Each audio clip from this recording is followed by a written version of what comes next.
बिस्मिल्लाहिर्रहमानिर्रहीम। अस्सलाम वालेकुम दोस्तों, आज हमारी गुफ्तगू का मौजू रोज़ा और रोज़ा की इक़साम और रोज़ा वाजिब होने की शराइत पर है। सबसे पहले हम आपकी खिदमत में ये अर्ज़ करेंगे कि रोज़ा क्या है। इंसान अल्लाह ताला की रज़ा और इसकी कुर्बत के लिए फजर की अज़ान से लेकर मगरिब की अज़ान तक 9 चीज़ों से परहेज़ करे तो ये रोज़ा है। अब हम ये देखेंगे कि रोज़ा की कितनी इक़साम है। तो रोज़ा की 4 इक़साम है। नंबर 1 वाजिब रोज़े, नंबर 2 मुस्तहब रोज़े, नंबर 3 मकरूह रोज़े, नंबर 4 हराम रोज़े। तो अब मैं आप लोगों को इन चारों इक़साम पर वाज़िया तौर पर जो है ना बताता चलूँ। नंबर 1 पर वाजिब रोज़े। वाजिब रोज़ों की मिसाल जैसे माह रमज़ान के रोज़े। मुस्तहब रोज़े। मुस्तहब रोज़ों की मिसाल जैसे माह शाबान के रोज़े और रजब के रोज़े। मकरूह रोज़े। मकरूह रोज़ों की मिसाल जैसे आशूरा के दिन रोज़ा रखे। जो शख्स आशूरा के दिन रोज़ा रखे उसका रोज़ा मकरूह है। हराम रोज़े। हराम रोज़ों की मिसाल जैसे ईद उल फितर का रोज़ा और ईद उल कुर्बान का रोज़ा, यानी माह ज़ुल्हज की 10वीं तारीख का रोज़ा रखे। अगर कोई शख्स इन 2 दिनों में रोज़ा रखे तो ये रोज़ा हराम है। अब हमारी गुफ्तगू रोज़ा वाजिब होने की शराइत पर शुरू होगी।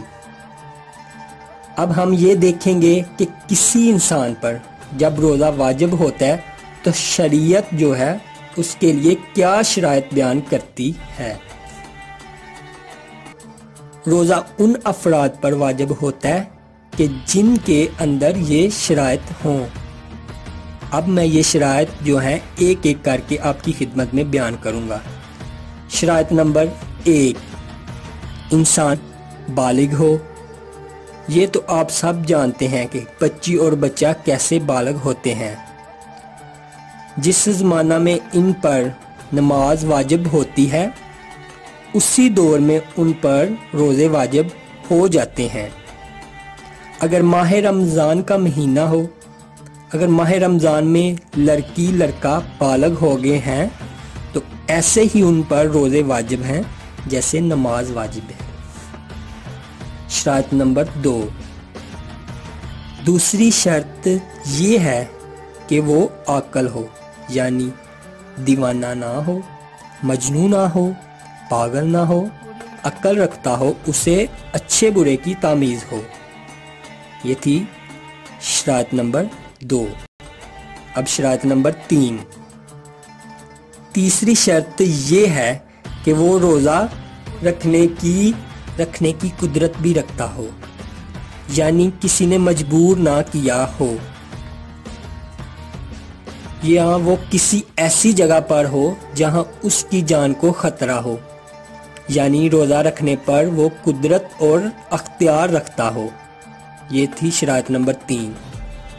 आ गया शर्त नंबर 4, वो मुसाफिर ना हो, यानी अगर वो सफ़र कर रहा है तो उस पर माह रमज़ान का रोज़ा वाजिब नहीं है।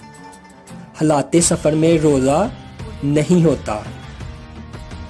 और अब वो जिस जगह पर पहुंचेगा उधर उसका अगर 10 से ज़्यादा दिन का क़याम है तो उस पर रोज़े वाजिब हो जाएंगे।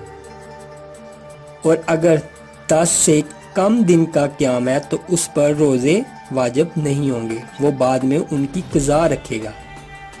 ये थी शर्त नंबर 4 और शर्त नंबर 5। अब इसी तरह एक शर्त ये है कि खातून हाज़ो नफास से